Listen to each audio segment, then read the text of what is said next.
Stephanie Koenig. I talked to Brian Jordan Alvarez a few weeks ago about how English teacher arrived fully formed, it felt like, and he pointed to the cafeteria scene in the pilot because you guys reshot that a bunch of times. But was hmm there a moment for you in season one where you felt like the show really found its groove? Yeah,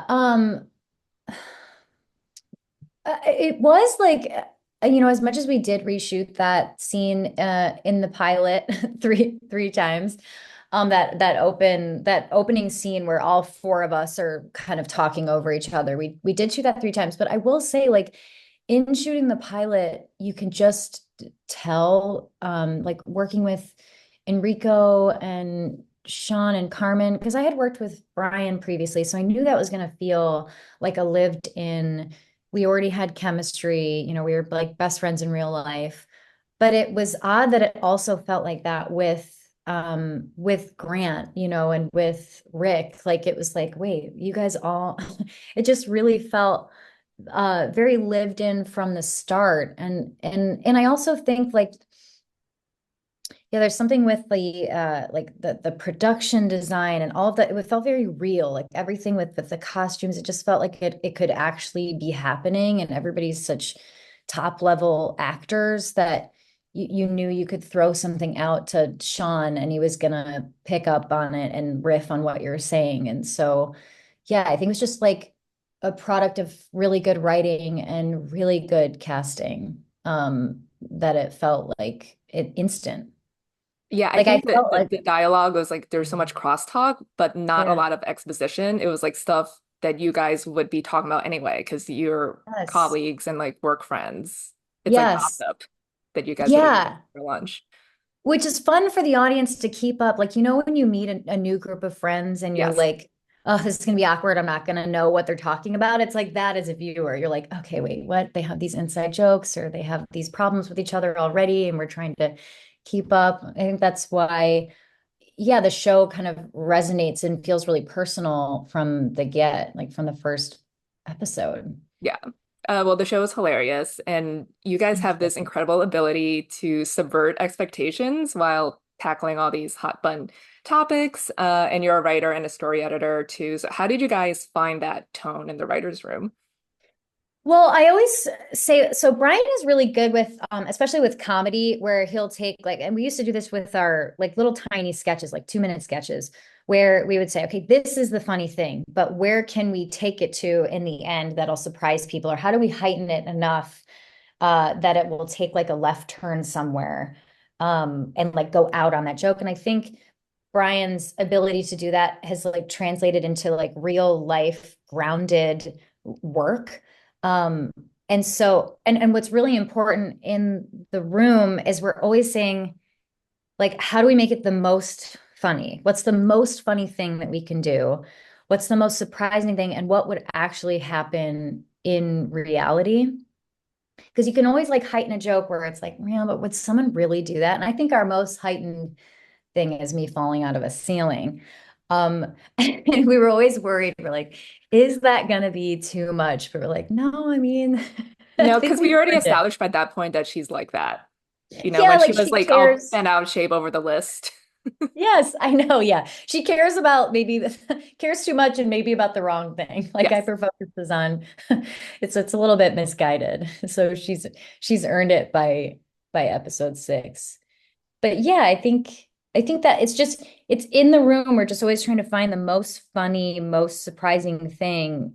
And with these hot topics, there's a lot of care that goes into it, like making sure that we are seeing it like from these characters' perspectives. Like, really, wait, how would this person take it, and how would it be surprising, and who would we expect to have this in real life? Who would we expect to have these opinions, but they don't, and it's like, oh, that's fascinating. I would think, I would make this assumption about you that you would see it this way. And so, yeah, it's a lot of like trying to focus on reality. Yeah, and you wrote the second episode of Powderpuff, and that's like one of the very first examples of that because you think Yeah. the complaints about the football team dressing up in drag is from the parents, but it's from the LGBTQ plus Alliance. Yes. IA2S plus alliance. So what was it like Yeah. writing that episode and how did you, land on like that's the unexpected left turn for viewers? Yeah, I mean, well, so the room really writes the episode. We have such a genius room, and that one in particular, I felt very excited to do because there was such a fantastical element to it with the dancing and the guys dressing in drag. And I love drag queens so much. And I just was really like, I jumped on it very quickly to be like, let me tell this story and let me add little jokes that'll keep it working. And yeah, we really worked on those turns very hard for weeks in the room. One of my favorite turns is the drag queen being a klepto. Oh my God, that was hilarious when his trunk went. It's so funny. Like that particularly made me laugh so hard. And so yeah, it was like an honor writing that episode and it felt really easy. Like I knew that the story was so well set up that I couldn't fail in that. And I love, I loved writing. It was really fun to write for Enrico. And to see like what he would do with those jokes. It's so great to see somebody like knock it out of the park. And it's like, I oh just love wow. how he's always tired and exasperated. It's I like, can we know. can we just like all get along and like do our jobs? Taking the Alka-Seltzer and Yeah. like listening to it like sizzle, like his little joys of silence. I love how he's like, I love when Evan calls him and he's on the couch, like trying to just like take a nap. Like that, like really encompasses his whole character is like less. Yes. Or Don't make a when mess he has of robe me. time during convention. Yes, his robe time. He like values. Way to go, Grant, for being so aware of R&R and how important that is for his mental Yeah, health. he separates like church and state, like work and life. Yeah. Yeah, spirituality in school. Yeah.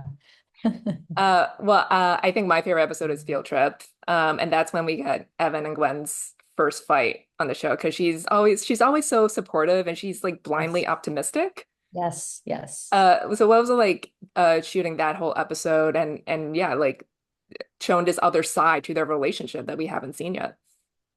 I think what that episode does so well is it makes them very three-dimensional. So specifically Gwen, because she is so maybe like, I support you. Yes, I'm clapping for Evan, but it's nice to have her kind of call him out on his shit a little bit and like your best friend maybe does. And like any good friendship, there is some sort of what I love that episode does is a really good friendship can go through a fight. Like a really good friendship can work through it and realize that the fight is less important and it's about how much you care about the person, or whatever miscommunication happens. You go through it and you get like stronger as friends. And I love that episode as funny and ridiculous as Sharon and everything is in that episode, that at the heart of it,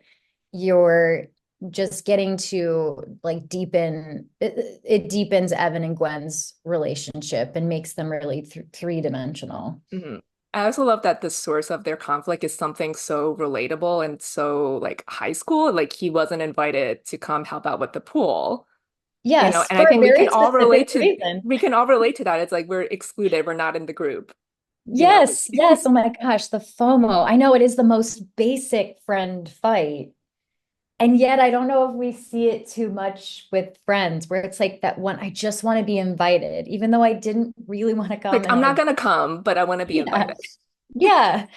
What a very important message. I Invite my me, my even if hot you know take I won't come. is that Gwen was justified in not inviting him because I feel like like you have certain friends who do certain things and like they're never gonna be into this thing, so I'm not gonna bother. Yes, you're like, I know you Yes. so well, but maybe she's like, I didn't know how much you cared. Yes. Because you are so cool and you're involved in everybody's lives. And like, why would you care that you're not invited to, especially with like Rick and Markie, who like, we know it's Rick and Markie. I mean, they're not like high on the totem. They're like our friends, but you know what I mean? Like they're goofballs. So yeah, it's like she was justified, but maybe underestimated his care and maybe insecurity. Well, now And he saved her life, and there's a open invite to him always. open invite. It's like no matter what, you're invited. So if I mess up, Yeah. I Well, how didn't mess up often do the first you time. and Brian fight in real life? Like never. And you know what it is? It's like I think because we have I've spoken about this a couple times, but Brian and I have both a work relationship, a professional relationship, and a real friendship. And we're very like precious about it. And it means a lot to us. And we just are usually having so much fun. So if there's, ever, there's just rarely, we're really good at communication, which I think is important in any friendship or, relationship. Because I find that really important in like with my husband, that as long as you're over communicating, you kind of don't run into those things where it's like, oh, and you weren't invited. You weren't invited because, oh, well, I should have communicated to you, like, I'm not inviting you to this thing because you won't help, you know? But yeah, so yeah, it was a little tricky for us to be like, wait, what would we fight about? Because we don't really fight. Um, so it was nice that we came across this like very human thing. Yeah, You for know, sure. and I mean, fighting is different. I feel like fighting is, I don't know, maybe an older thing with friends. Like there's always a miscommunication with really good friends. I feel like yeah, and even that's more. usually what it is. It's not something I don't know. It's not some like actual issue that you actually or like some major issue that you see in like movies and films all the time. It's like always Yes, something like yeah. minor like this. It's like, why are you Yes, mad that about can this? feel big. Yeah. Yeah, hmm absolutely. Well, that episode, you also have some incredible facial expressions, especially when Sharon is explaining stone face. So what was it like acting opposite in Dream Word Hammond? Oh my God. I mean, a dream. I want to do it every day because she was one of the first like laughing attacks that we had on camera, like blooper reels. Um I knew that we would play so well. In the first scene in the bus, I was like particularly giddy because I knew that we were doing like a two shot of Brian and I with a like single on Andrine. And I knew that Brian and I have worked so well together, especially like opposite one person who's like saying some crazy stuff. Like we just love that kind of comedy. It's not even like Brian and I discussed that we would lean back in and come back and lean, but like we could just feel, we just were like doing it together. Like we could feel that that rhythm was really working. Um, I love that's like my favorite kind of scene to be in when somebody's saying like some crazy stuff and you get to uh, try to keep a straight face with them or take them seriously. It's like my favorite. And then in the tent, we had a laughing attack with her because she pops her head in. And there's this part where she's like, oh, that song takes me back. And we were really having a hard time, like looking at her because she was making us laugh so hard. And she was laughing so hard that she started like crying, but nobody came in to wipe her tear. So on her close up, she has like this one tear in this one part. And we're like, are you crying, Sharon? And she's like, oh God, that song it takes me back. Yeah, we That were. works for her though, especially when Oh, she hijacks the song later. yes, I know. I know. I'm like, can we bring her back and make her cry again? Because it's so funny. She's We like a need to. serious dramatic actress. I mean, like that was like a big deal for her. Like that's her baby boy, it's I life or know. death for her. That's so, oh my God. That's so funny. We're just like the cutest one here. And Gwen's like, Josh? She's like, what? No. Shame. James, my boy And then when you James. guys walk away from her at the James end, Pearson. Yeah. Go home, Sharon. Go home. nice Oh to my meet you. Yeah. God. It's so funny. Yeah. Well, in the finale, Gwen does a lot of stuff, including you sloppy karaoke. But the only kind to Yeah. do. Only kind that should be Um, done. so how much of that song did you improvise? It's Gay Town City. Gays don't love girls. That is fully improvised. Very proud of that song.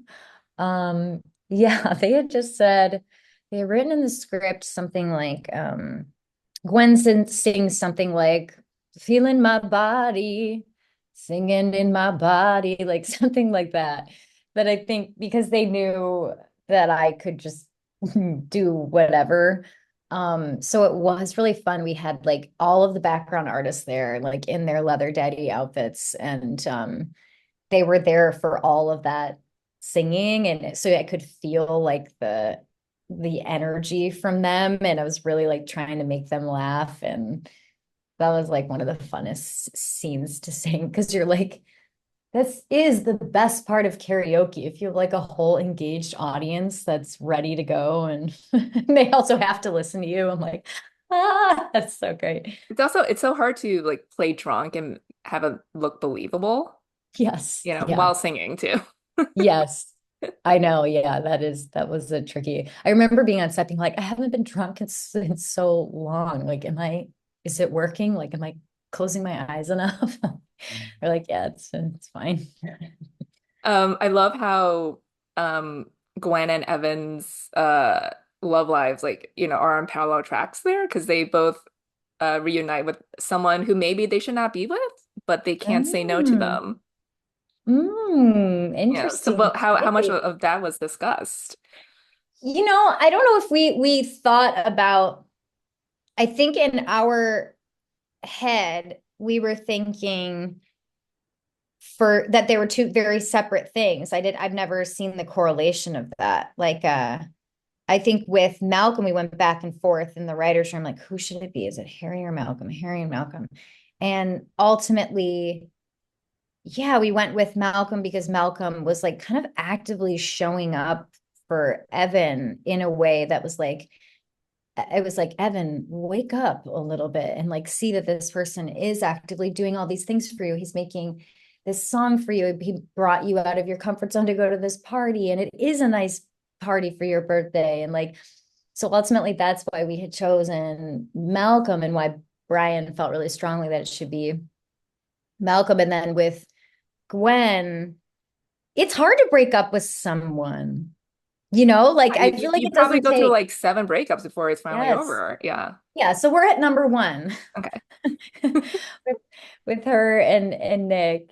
And I selfishly was really excited that we got to get Nick back on set because he's my husband in real life. So it's always like a dream to have him with me because I feel so comfortable with him on set. And then I can also kind of grab him in any way that I can.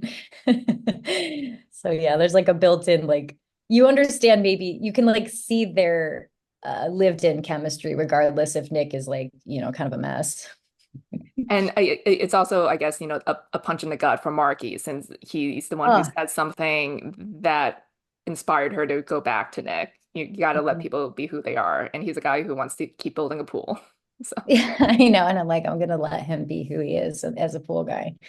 But yeah, no, I thought that was so well acted by Sean. Like there's so much heart to Sean. He's still like big and loud and he's making jokes, but then, when he really cares about Evan or really cares about Gwen, it's really sweet and you really root for him. yeah, like he as a character as a whole is one that subverts expectations. Yes, Like you yes. think I he's gonna know. be like, really brutish and ignorant, but he's not. And he's so smart and quick. Yes, I know. He is very like savvy. He's very street smart and savvy, and you like what I like about the character of Marky is you do want him on your side in like a battle. Mhm. Like you like could be, but when you want to go to battle with him. Yeah. And I love that he quits or tries to quit every year just to make Grant appreciate him. Again, one of his like what's so cute is that Grant knows and goes Yeah, along it's with just it. this dance they do every year. It's adorable. It's like you can't get one over Grant. He's like, all right, you can do your little thing, but Mhm. I'm in charge. Well, Marky is crushing on Gwen, but how does Gwen view Marky? Oh, I mean, personally, I unaware, like totally unaware, like wouldn't think at least in the first season.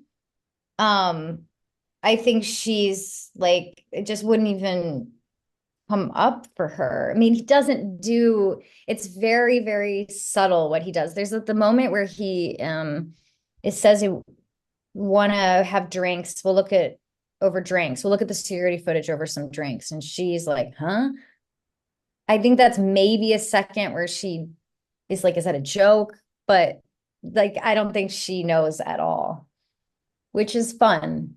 Yeah. I I think with that relationship, I'd love to see more of like why Markie thinks that Gwen, like why Gwen out of everything, like what does she solve for him, or like how does she make him feel, like why he would like her. Hmm.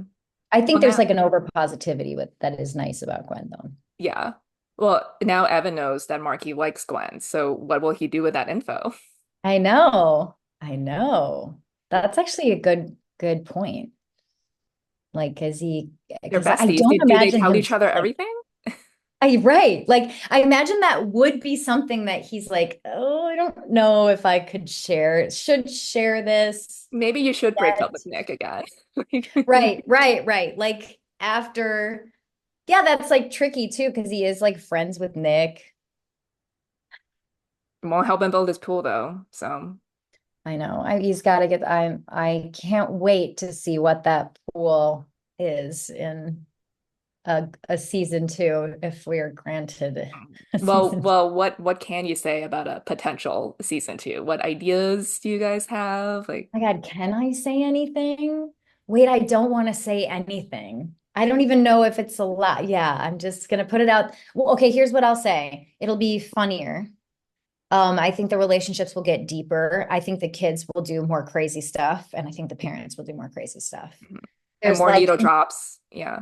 more oh yeah, way more needle drops. I mean, Brian can't help himself. He has such good taste in music.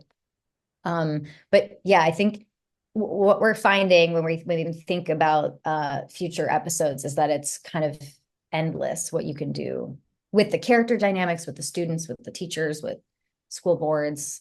It's just juicy. So Mhm. fun. I And more want Sharon. more Gotta Sharon. get her It's a back. necessity. Yeah. It's like there should not be any season without Sharon, Yes. in my opinion. All Sharon all the time. So Yeah. I need to keep up. Like Enough. what new games are the kids playing? I don't know. We got to know. We have to know. Mhm. I'm sure there'll be some more Yeah. get Well, zing. Stephanie, it was great speaking with you. Thanks so much for your time Thank and you for fingers having crossed me. for season two. Yes. Thank you so much for talking to me and for watching the season 3 times. My gosh. Thank I'll you. do it a fourth before the year's over. So Oh, bless. Thank you.